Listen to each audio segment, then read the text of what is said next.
Hello, everyone. I'm Tim. And I'm Willem. And this is Hear Me Out Pitch.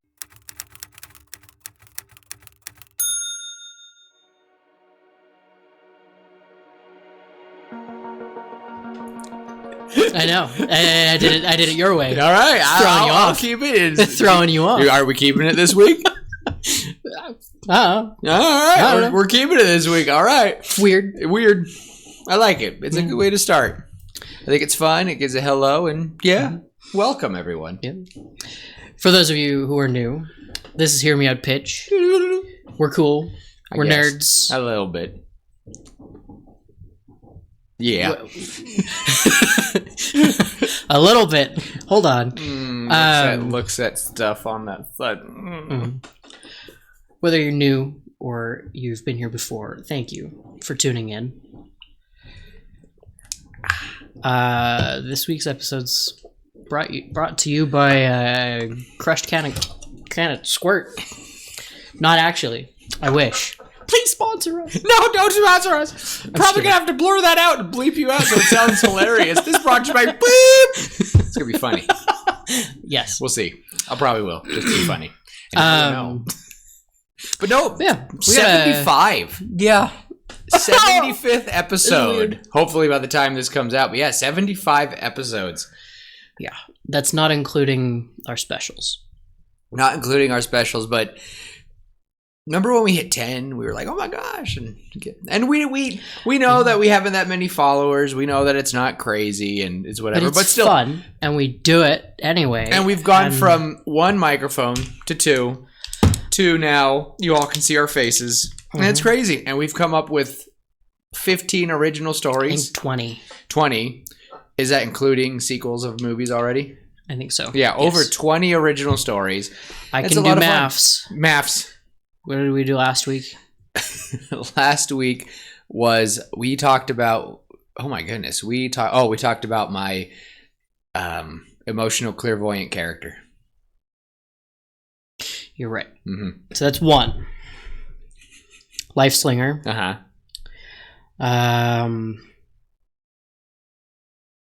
Ooh, we're going to get some names here. The Climb. Yep. Ecliptica. That's a good one.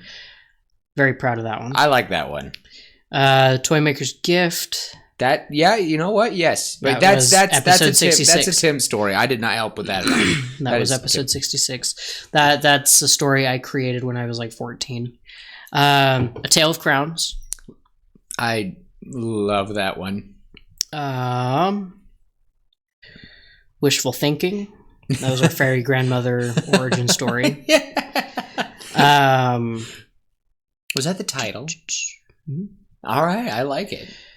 Soul Forged. Oh, that one I want to revisit. I need to revisit that one, dude. Liam the Pirate. Oh. Very cute one. That one needs to be claymation. A Hero Is Called. Oh, we need to, that because that one was still kind of indecisive between here's our two stories. Like 4, 5, 6, 7, 8, 9 in a row. Right? Liam the Pirate. Okay. And A Hero Is Called. Woven. Loved it. Dreamweaver. Love that one a lot. Dreamweaver. I have to sing it off key because we don't want to get. Yeah. And we just can't sing. Free the Light. Which one was that? I don't remember. Oh, that was the brother and sister. The brother of darkness, the sister of light. The yin and yang story. Yin and yang. Spirit of Opportunity. Oh. One of my favorites, Painted Purple. It's a good one, but I know which one's my favorite. She Who Laughs. That I want to revisit that. This one doesn't have a title per se, but it's another original. To start a story, you need a single idea. Oh, that's Bergen's Bears. Is that Bergen's Bears? That is Bergen's Bears. Okay. That one I probably should change the title, but that was the point of that episode, was that we were gonna just go off with a single idea. So that's the one that kind of started it. And we do have a sequel of Coraline. We have a sequel of Big Hero 6. Mm-hmm. And you have your Star Wars series, and we have my Spider-Man. I'm not counting the Star Wars or Spider-Man. How many are we at, though? I am... I love how this is part of the episode tonight. We're showcasing all of our original stories. Because why not?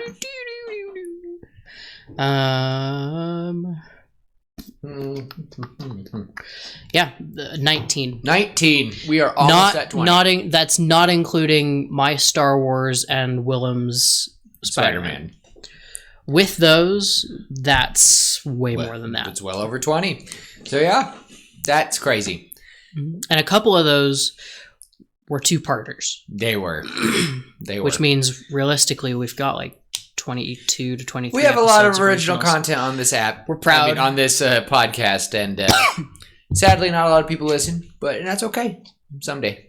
But what we talk about today for our 75th episode? Well,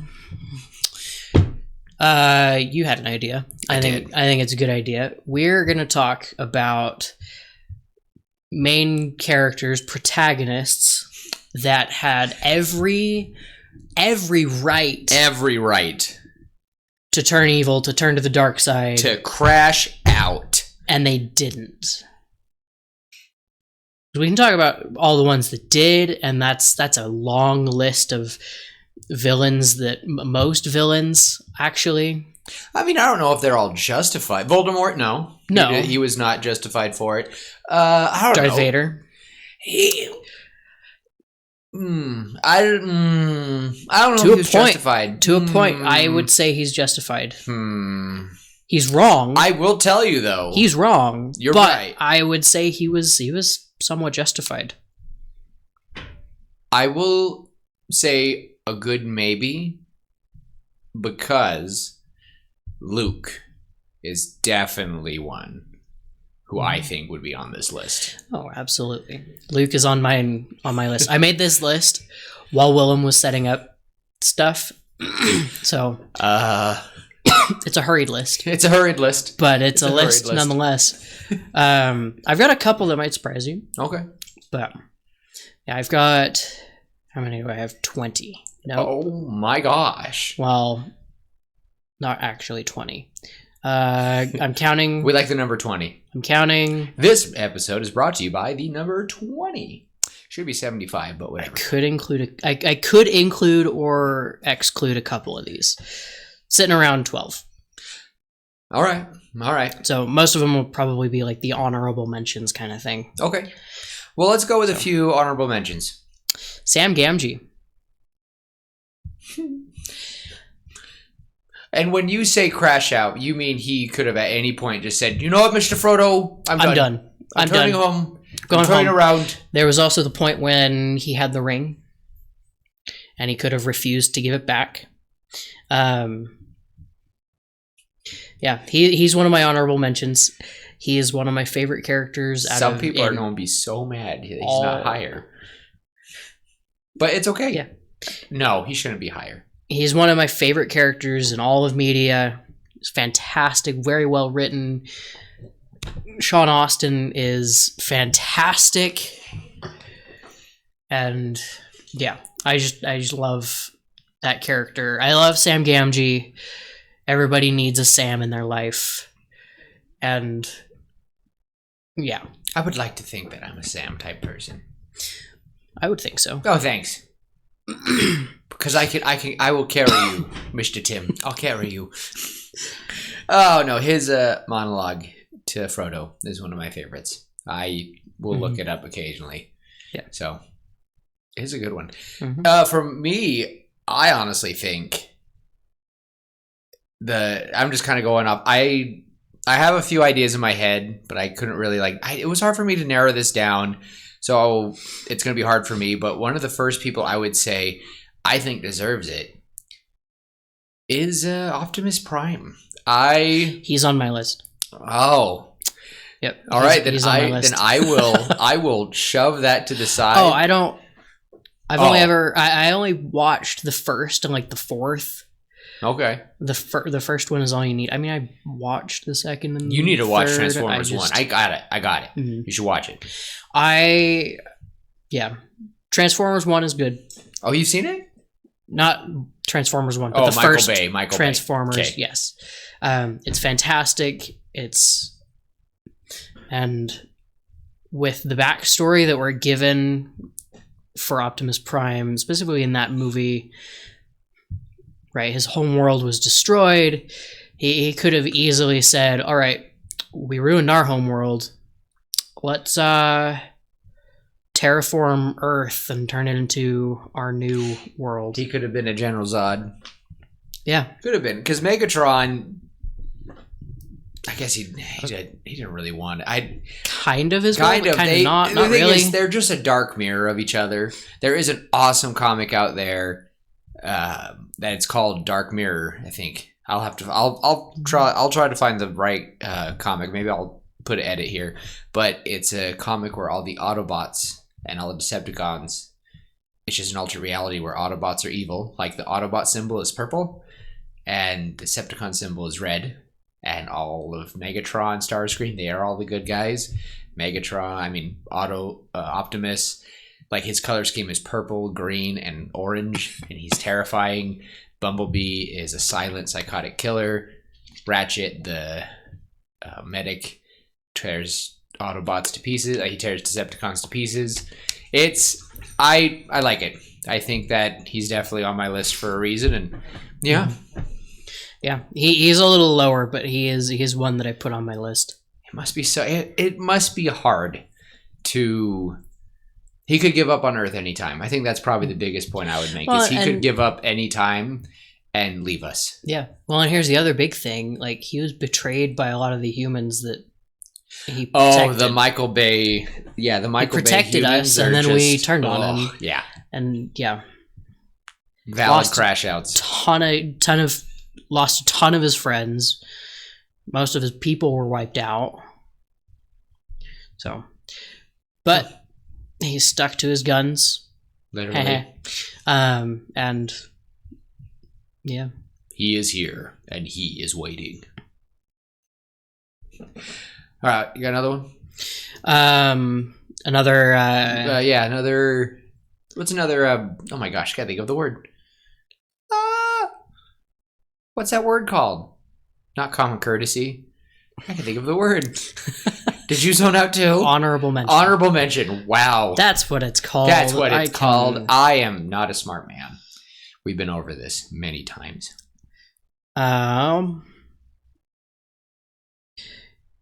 Yes. You'll like this one. Okay. Alphonse from Full Metal.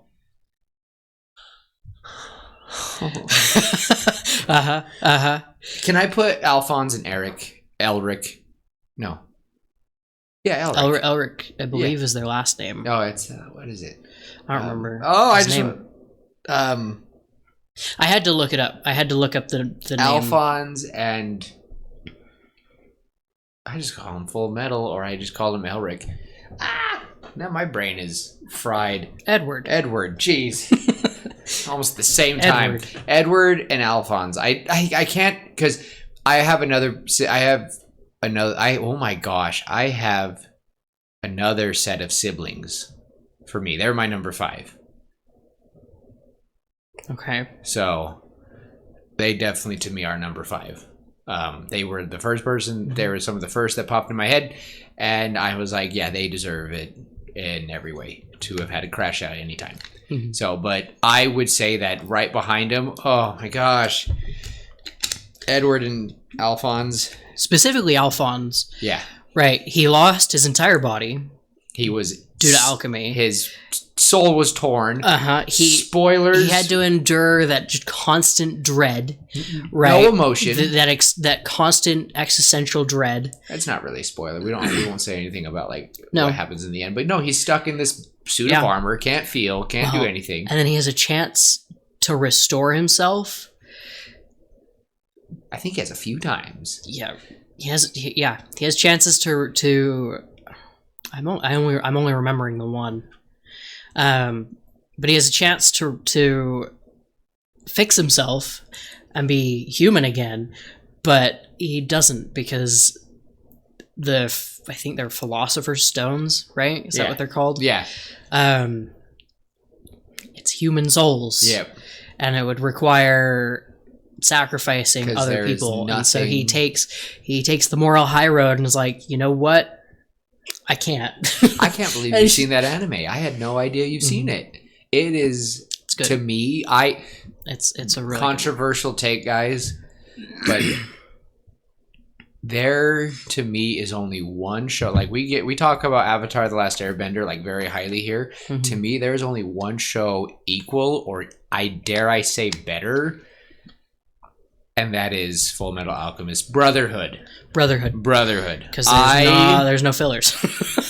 Oh my gosh, you guys! I think that those two shows are. Oh, and speaking of Avatar, another honorable mention, real quick. Aang had every right. Yep. He witnessed. He witnessed the aftermath of the genocide of his people. 100 years later. The extinction of his people, his family. He saw Monk Gyatso's body, corpse, in a room full of full of dead firebenders. I really hope this next show is a good one. Agreed. We talked about that a couple episodes ago. He had to deal with all of that. He had to deal with constantly being hunted by Zuko. There are many times when he could have straight up killed Zuko, or at least let him die, when he had the moment with Ozai in his sights, with Ozai, he's lightning bending, and he's holding it. Mm-hmm. If this is a spoiler for you, shame on you. Go watch freaking Avatar: The Last Airbender, Zach. Come on. 20 years old. One of the best shows. And if you're listening to our podcast, I'm pretty sure you've seen the show. If you've listened to our podcast, if you're one of the few who's listened to all of our episodes and you still haven't watched Last Airbender, I think we have like 3 solid episodes. What? You gotta be careful with that finger. Oh, I'm sorry. I use my middle finger to... I'm sorry. I was getting mad at the audience.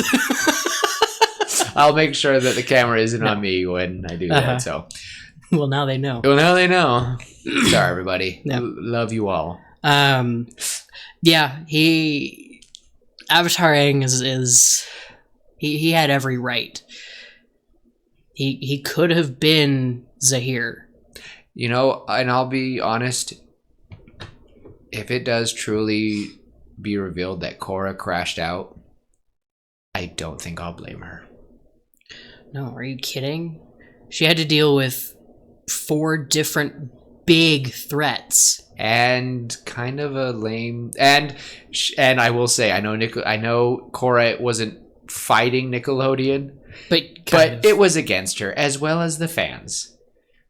I do not think... I have my gripes with Korra. Korra is not Last Airbender, but it is still a beautifully well-written show.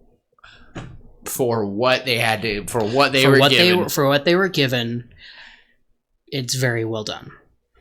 So, and I'm excited to see. Hopefully that this next one makes up, and it's going to teach a lot of people lessons. That's for sure. I can't wait. Oh, I'm scared. All right, we about ready? Number 5. I haven't put them in order. Oh, okay. I just have my top 5. Okay, so this is in no particular order then? No. All right. Well, I'll give you the first 2. I'm going to put them together. Mabel and Dipper Pines. They're on my list. Okay. They were on my list. My wife and I are on the last 2 episodes for our 6th watch. Our 6th time going through it. If you haven't watched Gravity Falls, go watch it. It's a beautiful show. Absolutely amazing. I was surprised. Mm-hmm. There's a lot of adult jokes that go over kids' heads and a lot of kids' jokes that make adults laugh. It's great. It's fabulous. That's it's very clean. It is very clean. It is an amazing show. Very well written. Alex Hirsch, you are a mastermind. He's a weird guy, but he's crazy good at creating that story. I gotta ask though, random ADHD tangent here, Tim. Do innuendos still make a show clean? Because there are quite a few. Because you said there are adult jokes that go over their heads, so it's like Animaniacs. It's a kid's show, but gosh darn it, if you're an adult watching, you go, how did you put that in there? Speaking of which, my wife and I just watched Cars. Yep. Oh my gosh, there's so many. He did what in his cup? All right. Well, so I'd consider it clean. Yeah. But going back to the twins,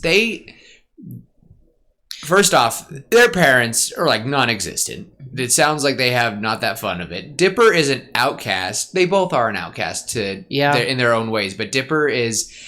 I've got to put Dipper above Mabel on this. Yes. Barely. But Mabel, I feel like the things that happened to Mabel, though. No, it's hard, and I feel bad, and I will put. If we can put a subgroup of Stanford and I was going to say, we've got to put the Stans. We got to put the Stans in there. I'll just say that the two sets of twins in Gravity Falls, they all deserved.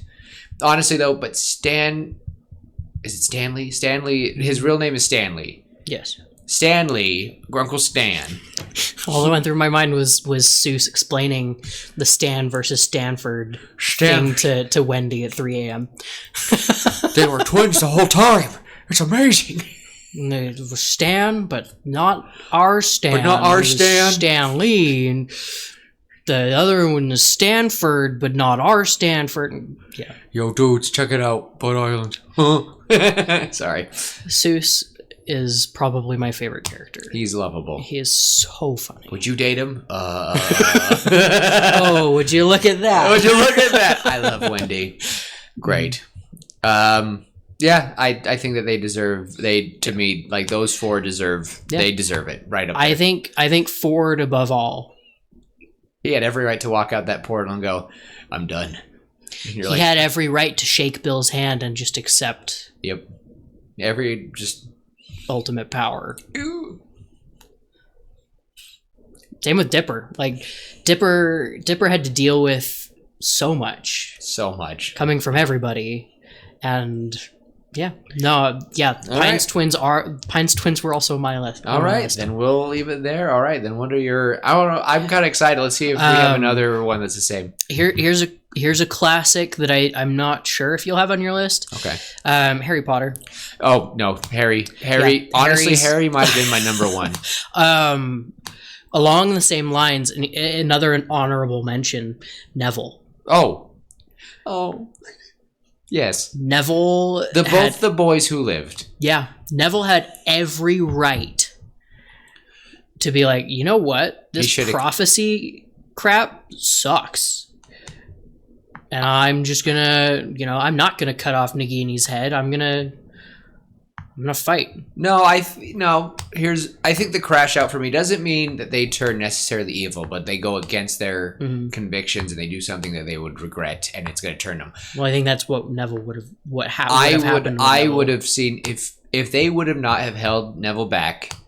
I think Neville would have snapped and either killed Bellatrix, or he would have done the Cruciatus curse on Bellatrix until she was insane. A vegetable, like his parents. Yep. I can't confidently say. I like to say I can. I can't confidently say that I wouldn't give Bellatrix a taste of her own medicine. She deserved. But he wouldn't be Neville anymore. No, he wouldn't. They would probably arrest him. Everything. You're right. She deserved everything that Neville could have thrown at her. And Molly was the one to end her, and that's just perfect. And that was very satisfying. And that was her crash out.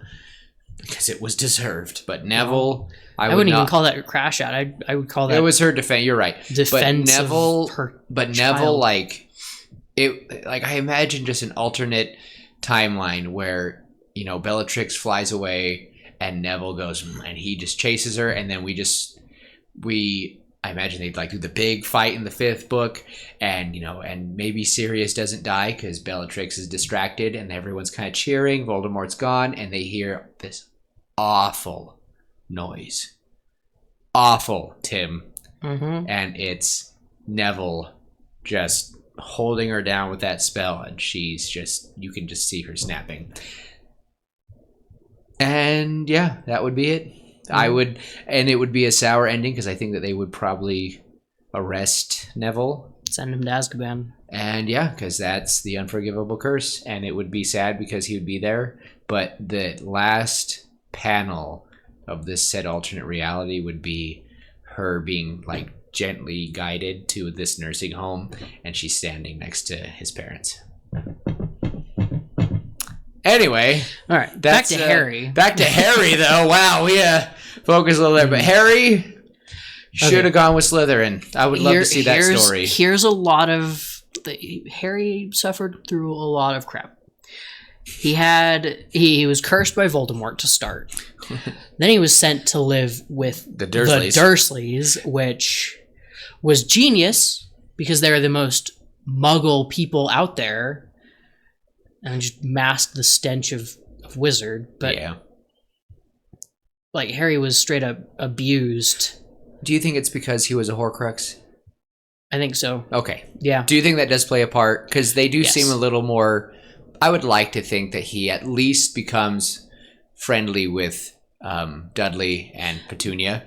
But he did. But not Vernon. In the 7th. Oh, yeah. There's the handshake. In the 7th, there's the handshake. I don't think you're a waste of space. Yes. That hit me. That hit me hard because I'm like, oh my gosh. And in the book, Rowling even says that that's the closest that Dudley would ever get to saying, I can't remember if it was I love you or whatever to Harry, but like that's Dudley's way of saying I love you, I'm gonna miss you, man.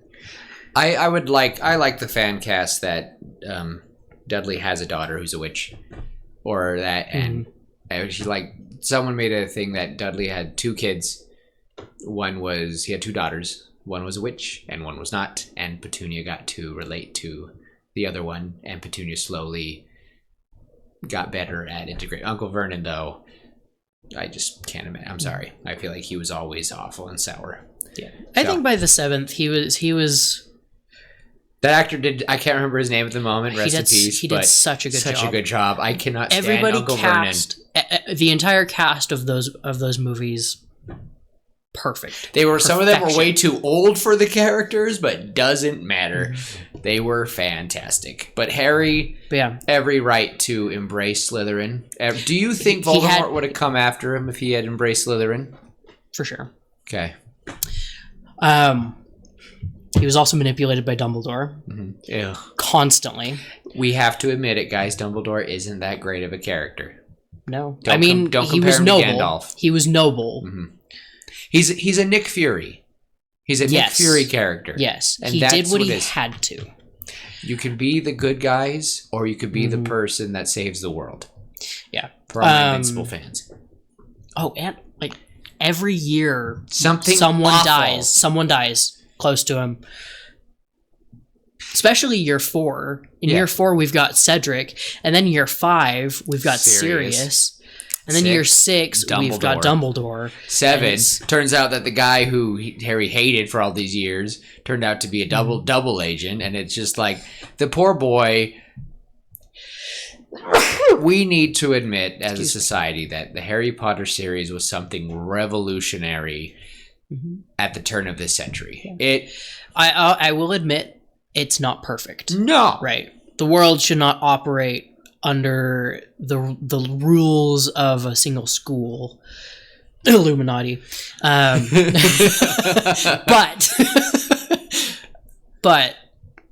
just the way that the world was the way that J.K. Rowling wove these stories together and wove these characters together and into these stories, just phenomenal. Single mother, alone, just made this up, and look what it became.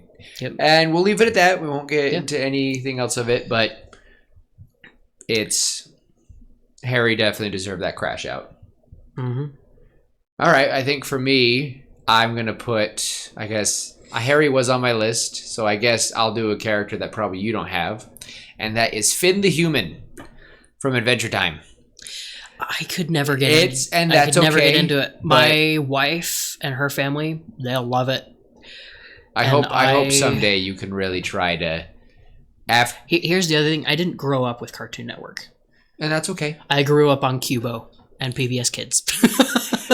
You only watched Avatar because you watched on DVD, like that sort of thing. Like, I get it, but the older I got, the more I was like, okay, this is a cool show, and I remember like the episode where the tone shifted. Like you're like silly show, silly show, silly show, silly show, silly show. And then this twist happens, and you're like, okay, that was a little bit of a little drop of dark. And then all of a sudden, you had full arcs of it going absolutely insane. And then I would say the series finale of Finn of Adventure Time is in my top 10 shows series finale. Especially if we're just talking about cartoons, definitely top 5. But Finn was the only human that he knew of. He spent this whole show like just young, and he's always saving everybody. He's fighting things, and he did that because he wanted to. But the closer you get to the end, he's just suffering. There's times where he gets possessed he has a body stuck in another dimension that combines to have an evil clone of him follow him for the rest of the show, and then they become friends near the end. Like there's so much, like by the end of it you're like, are we even with the original Finn? Like he could have easily at any point just ran away, but he always decided to do the right thing and be the human that Ooh needed. So yeah, Finn the Human, definitely one on my list that I had a feeling you wouldn't have. Yeah, I did not have that on my list. It's a good one. You got one that I don't got? Maybe. All right. Bruce Wayne. Oh, okay. I wanted to say that I wanted to exclude Bruce because he does kind of crash out many times. And even the Batman Who Laughs to me is the ultimate crash out. Actually, I actually own the graphic novel White Knight, and Joker becomes sane, and Bruce slowly starts kind of losing it. Mm-hmm. And so I think I'll put him in honorable mention in my opinion, because of course, he had every right. He had every right. His parents were killed. He lived in freaking Gotham City. Yeah. Like crime capital of the world. Don't care if you're a billionaire. He should have moved. He should, honestly, if I were Bruce, his crash out would have been, parents died. I have all this money. I'm moving to Metropolis and dating Lois Lane. Like yeah. And just been a playboy. Don't care. Honestly, at every right just to go, screw this city. Screw it, leaving it. Here's like half my fortune. Try to fix the city. They're not going to fix it. And I'm going to leave. And whatever. And he probably wouldn't have given the fortune though, because, yeah, maybe he would have gone and been like a nice, kind hermit somewhere. I don't know. If Bruce were to crash out, I think he would just give up his fortune and move somewhere to a little beach house and just chill. That's my crash out for Bruce Wayne, is him just, nope. I'm going to do my own thing. Yeah. In that regard, though, Tim, we have to put Spider-Man in that. Spider-Man's my next. Spider-Man was my next. We do kind of see it in all three. Mm-hmm. In all three Spider-Men. We see it, I guess, less with Andrew Garfield's, but...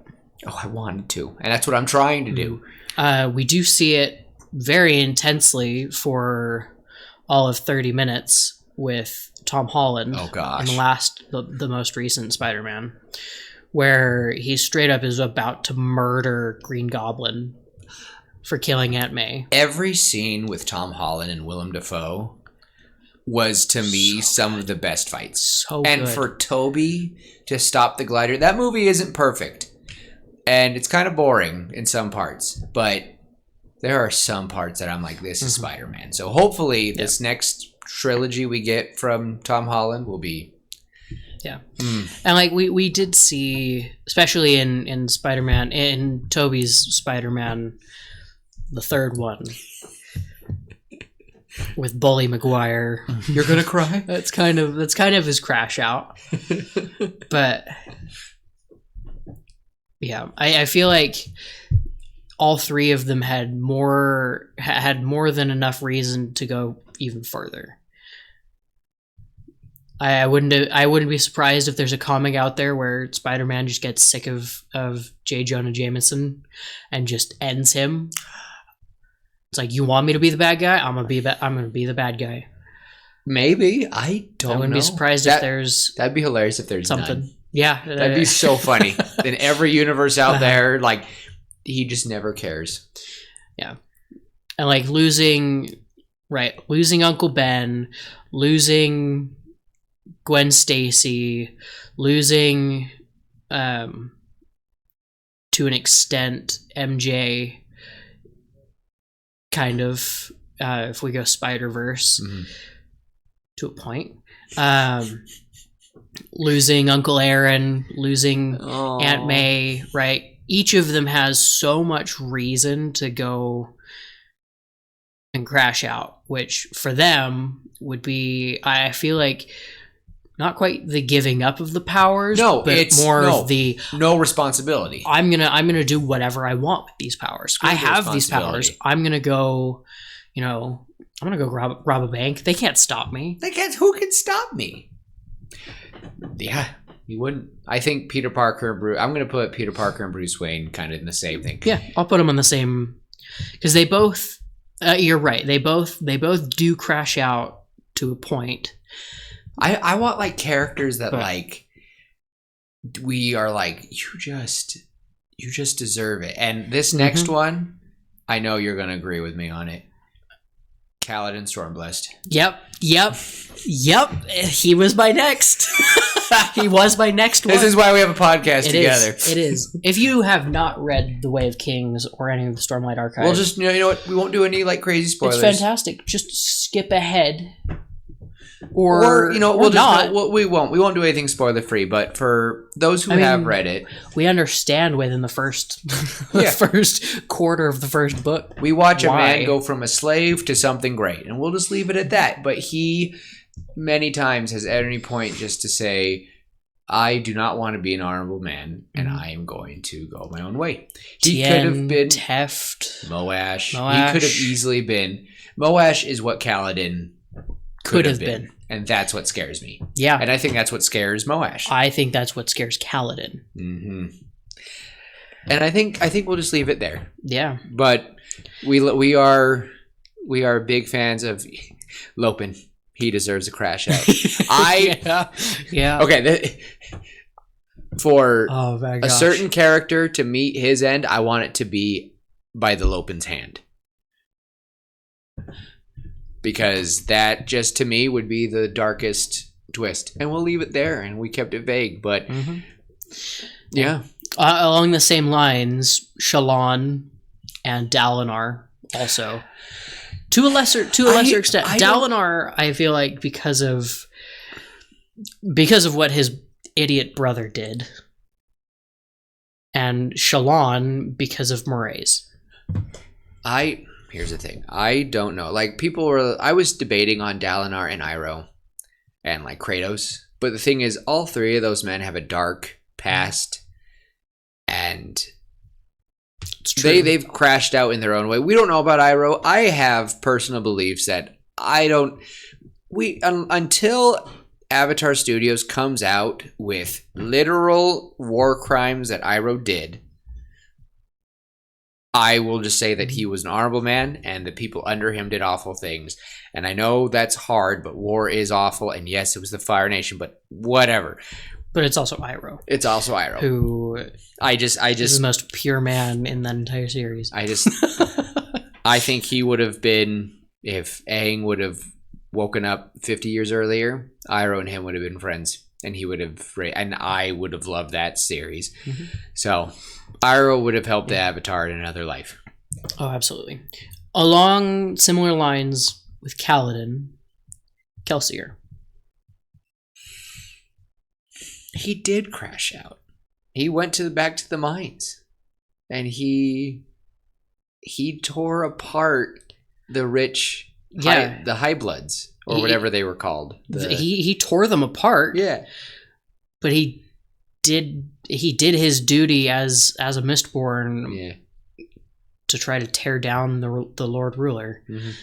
And at any point, he could have just given up. Mm-hmm. At any point. I think we do see in the second one, Breeze does kind of give up for a moment after he watches Club's, Oof, okay. Vin is another one that I feel like she could have. And any of Sanderson's main characters. But for me, I'm sorry to say, I think Kaladin is the top one. I think Kaladin is Sanderson's most iconic character, and that's just me. I think that when most people hear Brandon Sanderson, many people will think of Kaladin. Second place, Vin. I think of Vin, but that's because I started with Mistborn. I started with a boy in a slave cart. I didn't even get to that point until I had read Mistborn, the Alcatraz books, how far are you in the newest book? We'll talk about it later. We won't say anything here, but quarter of the way through. Ooh, quarter? Okay. Quarter. Really? Mm-hmm. Damn, I want to talk about stuff with you. I know. I'm going to listen to it again and beat you again. I've been listening to it. All right. Let's each do one more. I've got two more, and I know one of them is on your list. Okay, then I want to hear that one first then. Luke Skywalker. I did mention Luke. That's right. Luke Skywalker is. We need to talk about Luke. You're Luke right. Luke Skywalker's number one on my list. He is number one on my list. Yeah. For a lot of reasons. First, he discovers that freaking Darth Vader is his father, the man who had been hunting him and terrorizing him. Then there's Uncle Owen and Aunt Beru within 20 minutes of the first movie. Gone. Obi-Wan. There's Obi-Wan. There's the Emperor trying to, manipulate and persuade him to join the dark side, which he almost does to a point in episode 6. There's Yoda as well. He loses another master, and it's just so much where he easily could have just given in, gone to the dark side, just let go, and he doesn't. And I think that's a really big tell of what kind of character he is, because even there's a lot of really cool visual playing with kind of hinting at where in his journey he is mentally and emotionally, and also with the Force and physically and all that. Episode 4, he starts with the whole, tan and white get up. Mm-hmm. He's pure, he's innocent. Then there's episode 5 where it starts to get a little bit darker, but he's still rocking that kind of brownish tan. Well, he also wears the fighter pilot. There's the orange for the fighter pilot. But then you start the 6th movie. The 6th movie, he's all in black. And that's where... And if you haven't watched those, you're like 50 years too late. Can you believe it's going to be 50 years in a couple of years? Yeah, it's And nuts. that this year is 20 years since Revenge of the Sith. I am freaking out. Yeah. Anyway... Luke definitely. Yeah. Definitely. Luke had a chance, and we even see in episode 6 where, he's wearing all that, wearing that black, and he's just dark and broody. It's his emo phase, and then after he tosses his lightsaber, and after he defeats his father, he tosses his lightsaber aside and is thrown to the ground with the power of the Force lightning and the unlimited power. And then we see the edge of his shirt kind of folded down, and it's white on the inside, showing that he's overcome his darkness. Oh, I don't think I've ever noticed that. Yeah. It's a really cool visual cue to show Luke's triumph over himself. As well as over the Emperor. The scene where Luke goes to the little cave or whatever Yoda sends him on, that it's been Episode a long 5, minute when he goes into the cave on Dagobah and sees Vader, fights it, chops and like cuts. Does he cut his head off? And then there is just Luke's head in the helmet, and I remember like freaking out as a little kid. And it was like there was a warning, like, Luke, there is a darkness in you that you need to overcome. You have every right. I feel like the Force was warning him in every way, like, you know, Luke, ooh. They should have done his character better, and we won't go into that. Okay, I have one character, but it's another book character. I know you haven't read it, but I'll just do it really quick, and then I do have two more, but the one I think one of them is another one that you wouldn't. All right, I think there's one that me and you both have, and there's one that and possibly is it Hiccup? It's not really. Hiccup's a good one, but no. Hiccup was one that I've been like tossing and turning with, but honestly, Hiccup could have become like a dark version of his mom at any time. Could have been like the could have been Drago, and easily could have done that anytime.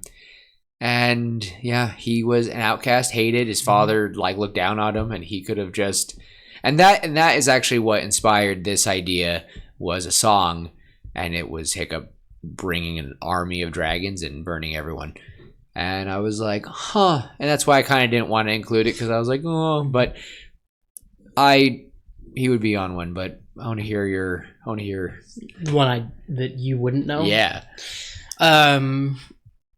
You're gonna roll your eyes. Is it from Destiny? It is. Oh gosh. Yeah. The Guardian, the player character, has so many opportunities to take the darkness and run. The whole premise of the game is you are empowered by the light, and that light, given by a giant moon-like entity called the Traveler, grants you powers over fire, lightning, and the void, which is just like the emptiness between space. Very, very cool magic system. I love it.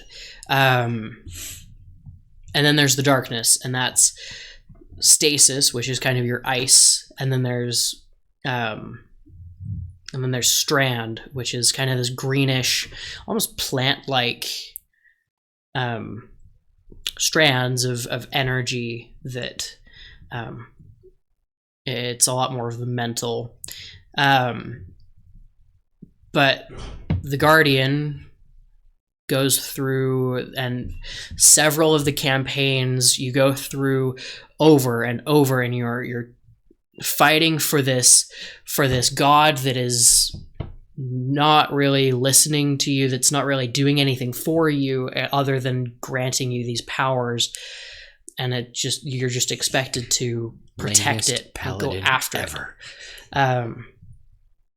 Kind of. But you're going after these big, massive threats repeatedly that are coming after humanity. All these different alien races that are coming after you, trying to wipe you out, trying to take that power for themselves.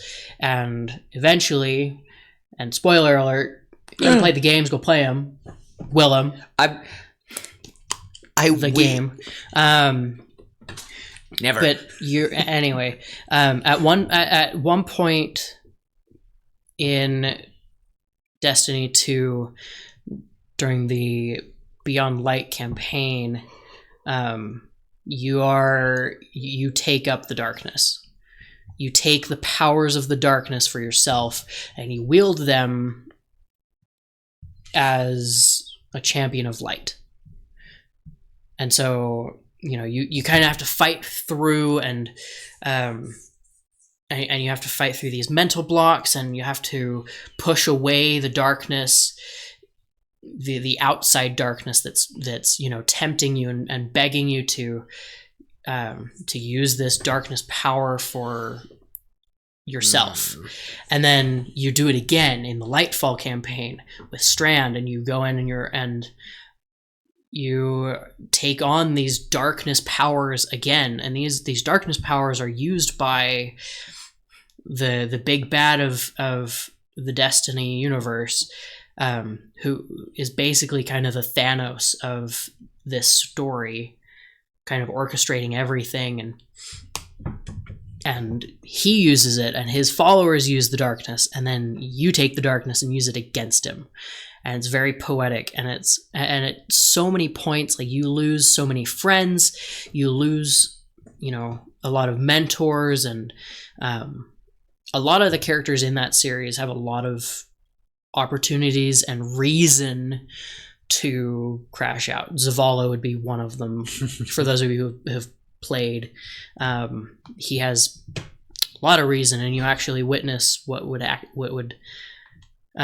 happen if he did crash out in the campaign. Yeah. In the final campaign, the final shape campaign.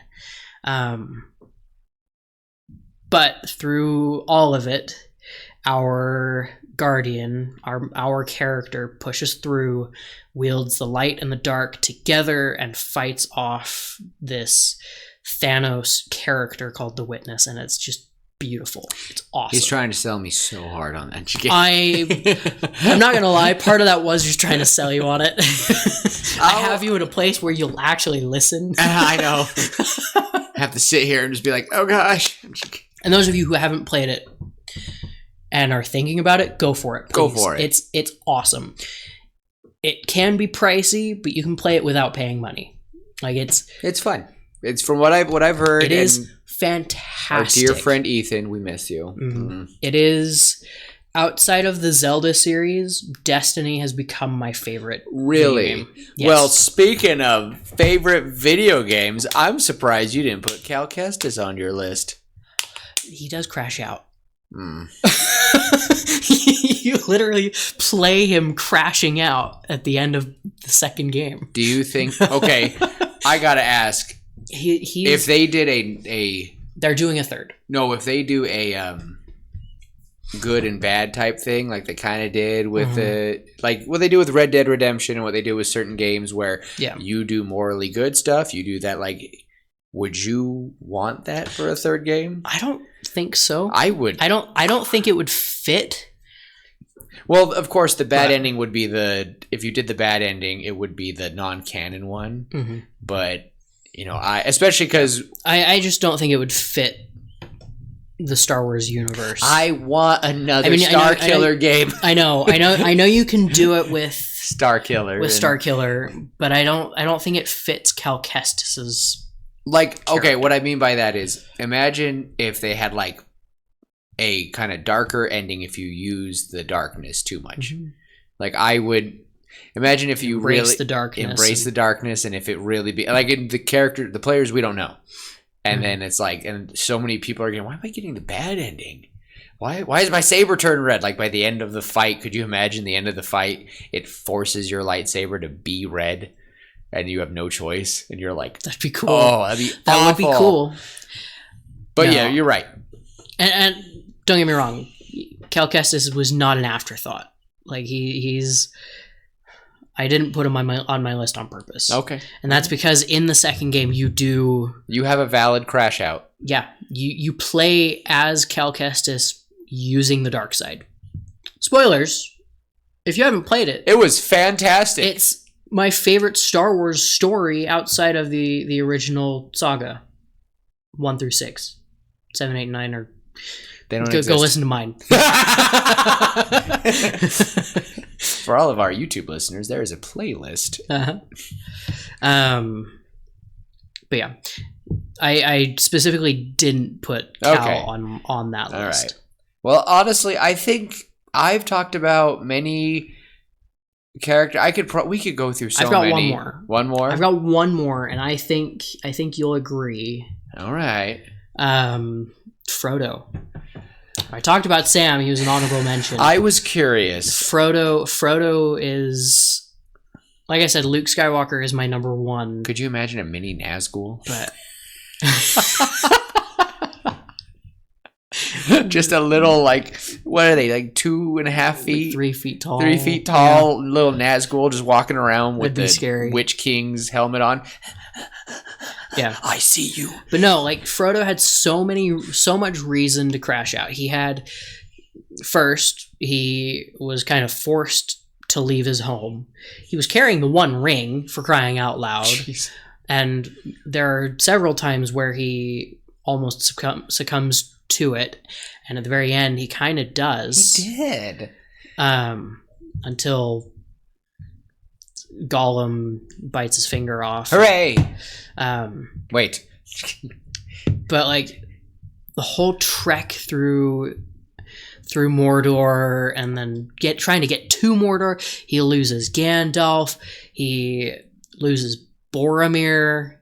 I guess he doesn't lose Boromir, we lose Boromir. But, you know, we just there's so many times where Frodo has an opportunity to just kind of give up and drop it. He almost not even drop it. Take it and run. Pull a Bilbo and take it and run. I think Frodo is another one who is very high up on that list, where had he not had Sam, he would have and he would not have made it without high Sam. Praise to Sam.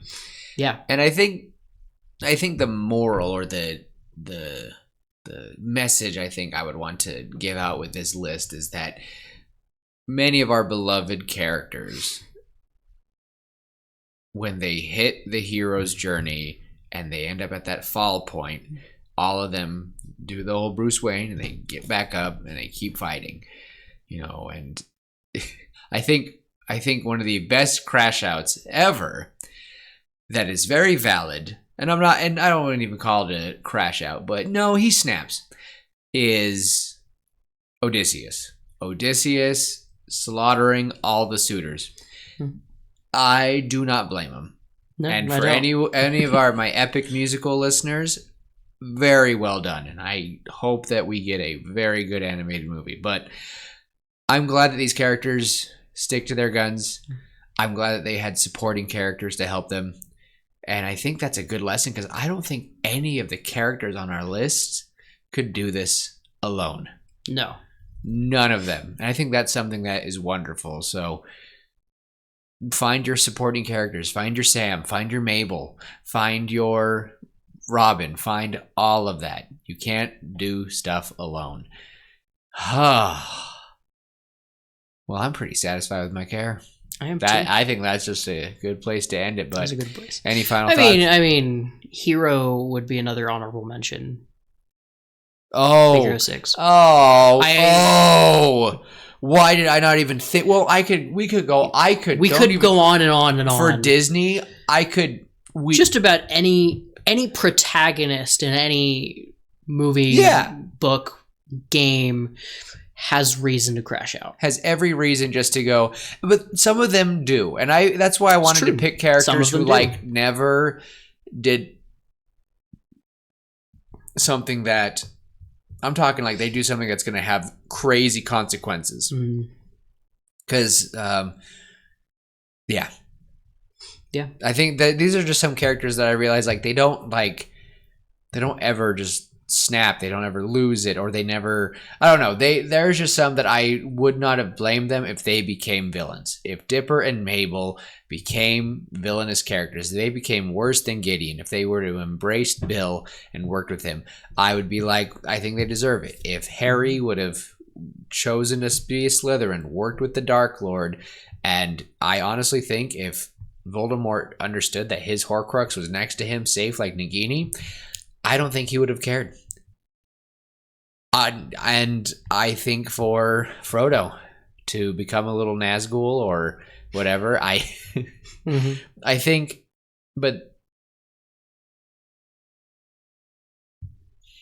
they didn't. No, and that's the wonderful thing. When things get tough, you can't give up. Yep. Don't compromise your morals because things get tough. I've seen many family and friends have crash out, whether it's they just get up and leave, they cut everyone out of their lives, or we'll just leave it at that. And yeah, they make choices that you can't come back from. So let's not all crash out. Well, any final thoughts before I end it for everyone? Just the standard. Love each other, be kind, and try to be someone else's Sam. Don't crash out. Don't crash out. Don't crash out. Keep on pushing. Don't Work give up really hope. hard. Don't give up hope at all. And until next time, we'll see you later, pitches. Bye. Goodbye.